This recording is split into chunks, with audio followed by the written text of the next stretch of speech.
Selamat pagi teman-teman, selamat pagi dokter. Perkenalkan, nama saya Muhammad Musyafa, NIM 17025511045 dengan dokter gigi dosen pendamping yaitu dokter gigi Putu Lestari Sudirman M. Diomed. Pada video ini saya akan menjelaskan dan mendemonstrasikan mengenai insisi, pembuatan flap, dan suturing. Langsung saja untuk yang pertama, beberapa jenis insisi antara lain yaitu insisi linear, insisi elips, insisi sirkular, insisi triangular, insisi trapezoid, insisi U-shape, dan insisi semilunar. Selanjutnya, pembuatan flap. Terdapat dua jenis ketebalan flap. Yang pertama yaitu full thickness flap, di mana flap terdiri atas gingiva, mukosa, submukosa, dan periosteum. Yang kedua yaitu partial thickness flap yang terdiri atas gingiva, mukosa, jaringan submukosa tanpa periosteum. Selanjutnya yaitu suturing. Suturing adalah proses penjahitan luka yang dimaksudkan untuk mempertemukan dan mempertahankan posisi permukaan kedua luka tanpa mengganggu perdarahan setempat agar luka dapat sembuh secara cepat tanpa mengalami komplikasi dan memiliki estetik yang baik. Adapun fungsi suturing secara umum yaitu membantu menyesuaikan flap pada kondisi semula, membantu hemostatik, membantu flap menutup tulang, membantu mempertahankan blood clot dalam soket. Informasi lebih lanjut akan dipaparkan selama proses suturing berlangsung. Berikut adalah alat dan bahan yang digunakan dalam proses suturing. Berikut adalah cara memegang needle holder yang baik dan benar.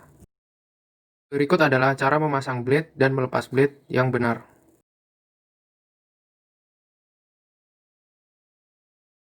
Untuk teknik insisi, skalpel dipegang dengan teknik pen grabs. Insisi dilakukan dengan kemiringan sudut 45 derajat dan sekali tarikan. Untuk diseksi, dilakukan dengan memiringkan skalpel pasca dilakukannya insisi pada jaringan yang akan diangkat.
Terdapat beberapa acuan yang digunakan dalam suturing, yaitu yang pertama, jarum masuk ke permukaan kulit dalam sudut 60 derajat sampai 90 derajat. Selanjutnya, atur supaya jarum dapat masuk ke permukaan kulit dengan baik dengan memutar pergelangan tangan. Apabila sudut terlalu tajam dapat menyebabkan sobeknya jaringan. Ketebalan jaringan sebaiknya sama di kedua sisi. Penyipulan tidak dilakukan berlebihan atau sangat erat karena dapat menyebabkan iskemia pada jaringan. Jarak minimal antara garis insisi dengan jahitan adalah 3 mm. Simpul tidak diletakkan di atas garis insisi. Teknik jahitan simple interrupted merupakan teknik yang sering dipakai pada bedah dentoalveolar. Benang mulai masuk dari salah satu lapisan luka terluar, masuk ke dalam, dan jarum menembus kulit atau mukosa dari dalam menuju keluar ke lapisan luka lainnya dari bawah. Kemudian, simpul diikat dengan sisa benang dipotong. Benang diikat pada sisi kanan dan dari garis insisi. Jahitan yang dibuat melintasi garis insisi. Simpul yang dibuat harus pada salah satu sisi dan tidak pada garis insisi. Titik penusukan jarum pada lapisan luka biasanya 1-8 inci atau 2 hingga 3 mm dari garis insisi. Adapun indikasi dari simple interrupted yaitu 1. Penjahitan setelah pembedahan di rongga mulut, seperti penutupan flap setelah pencabutan gigi yang invaksi dan eksisi frenulum labial. Yang kedua, menutup luka pada daerah muka. Yang ketiga, luka yang dalam. Untuk keuntungan dari teknik simple interrupted antara lain, kuat, tiap jahitan bebas, sehingga bila salah satu jahitan terlepas tidak akan mempengaruhi jahitan yang lain. Dapat membuat bermacam-macam jarak antara tiap jahitan dengan luka. Adapun kerugiannya yaitu membutuhkan waktu yang lebih banyak, membutuhkan jumlah benang yang lebih banyak, terdapat banyak lipatan yang tidak diperlukan. Kerugian lainnya yaitu dibutuhkan latihan yang kontinu untuk menguasai teknik jahitan ini.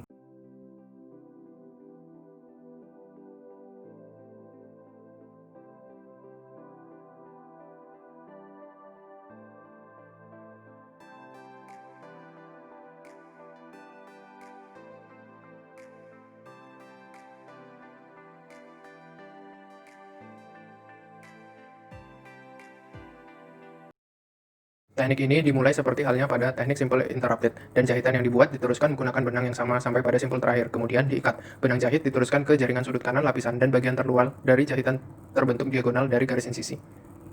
Adapun indikasi dari teknik simple continuous atau continuous unlocking, yaitu aplikasi pada area perlukaan yang lebih besar atau lebar. Adapun keuntungan dari teknik ini, yaitu simpul dapat dijahit dengan cepat, distribusi tegangan atau tarikan yang merata, menyediakan penutupan luka yang rapat. Adapun kerugian dari teknik ini, yaitu apabila satu jahitan lepas, maka semua jahitan akan lepas, tidak diindikasikan pada area dengan tarikan yang tinggi. Posisi luka sulit tercapai.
Pada teknik jahitan continuous interlocking, jahitan yang dibuat sebelumnya akan tetap kencang, walaupun tidak ditarik. Penguncian dilakukan dengan cara jarum dan benang melewati tiap lingkaran pola jahitan simple continuous sebelum diikatkan. Teknik ini menghasilkan adaptasi yang baik pada penutupan margin gingiva setelah alveolektomi dan juga pembenahan dengan insisi panjang. Keistimewaan teknik ini merupakan jahitan bersambung yang mengunci, sehingga selain memberi adaptasi yang rapat pada jaringan, juga jahitan ini akan lebih kuat. Adapun indikasi dari continuous interlocking, yaitu jahitan ini dapat ditempatkan pada area perlukaan yang besar atau lebar. Keuntungan dari teknik ini yaitu simpul dapat dijahit dengan cepat, posisi luka dapat berlangsung dengan baik, dan less epithelialization of tract. Adapun kerugian dari teknik ini yaitu apabila satu jahitan lepas, maka semua jahitan akan lepas. Teknik horizontal matres diindikasikan untuk yang pertama penutupan rongga kista, selanjutnya penjahitan luka pasca pencabutan gigi, penjahitan luka membran mukosa pada penutupan fistula, pengangkatan fibroma, kasus bedah palatoplasti. Jahitan matres horizontal dapat dibuat dengan menggandengkan dua jahitan terputus yang berdampingan yang terletak pada dataran yang sama dengan simpul tunggal. Adapun keuntungan dari teknik matres horizontal atau horizontal matres, yaitu area jahitan memiliki cakupan yang luas, mengurangi tarikan ekstrinsik luka, memelihara jaringan subkutan. Adapun kerugian dari teknik ini yaitu menghambat aliran pada pembuluh darah sekitar luka.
Teknik vertikal matres diindikasikan untuk penutupan luka yang lebih lebar dan membutuhkan tarikan sedikit lebih besar. Pada teknik matres vertikal, jahitan yang lebih kecil dan dangkal diikuti dengan jahitan yang lebih besar dan dalam yang ditempatkan pada dataran yang sama. Pada teknik ini terdapat dua lapisan jahitan, yaitu jahitan untuk membantu memberikan pendukung yang cukup pada permukaan luka, sedangkan jahitan yang lain untuk membantu merapatkan tepi luka hingga sejajar.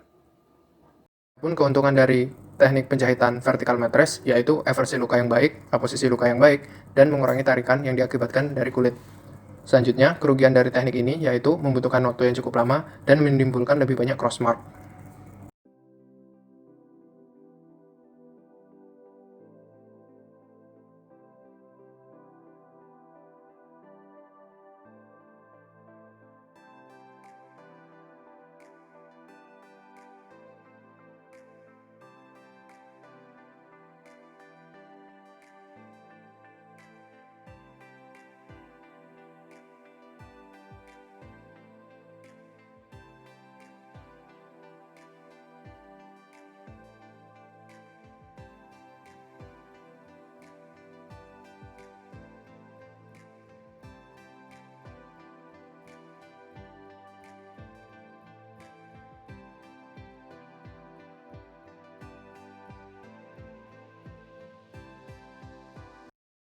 Triangular flap merupakan flap dengan satu insisi tambahan serong di anterior. Insisi ini biasanya digunakan ketika membutuhkan akses yang luas ke arah apikal gigi, khususnya pada bagian posterior.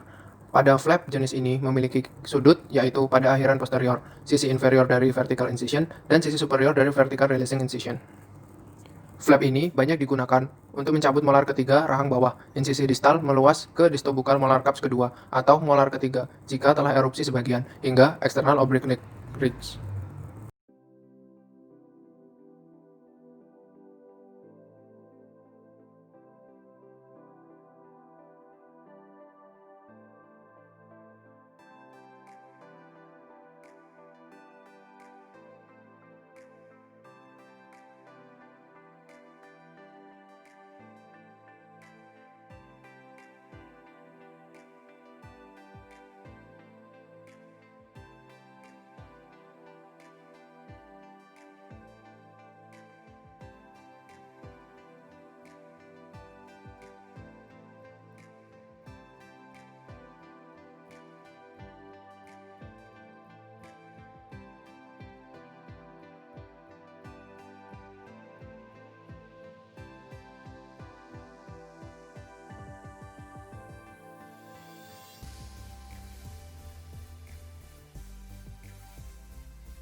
Rectangular flap atau flap trapezoid merupakan flap dengan dua sisi tambahan, yaitu di mesial dan distal. Jadi, flap ini memiliki dua releasing incision. Dua sudut terletak pada sisi superior dari releasing incision, dan dua sudut lain pada envelope incision. Flap ini memberikan akses yang lebih besar pada area dengan dimensi anterior-posterior terbatas, namun jarang digunakan.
Teknik figure of eight digunakan pada penjahitan luka pasca pencabutan gigi untuk memberikan perlindungan pada daerah operasi. Jahitan ditempatkan di atas alveolus untuk menahan dressing atau pack.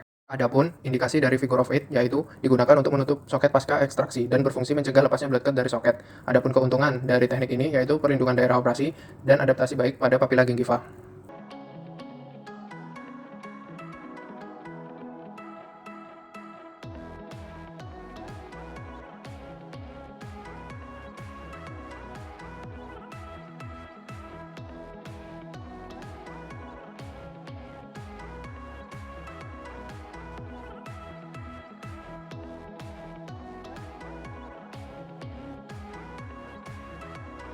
Sekian sedikit informasi yang bisa saya berikan.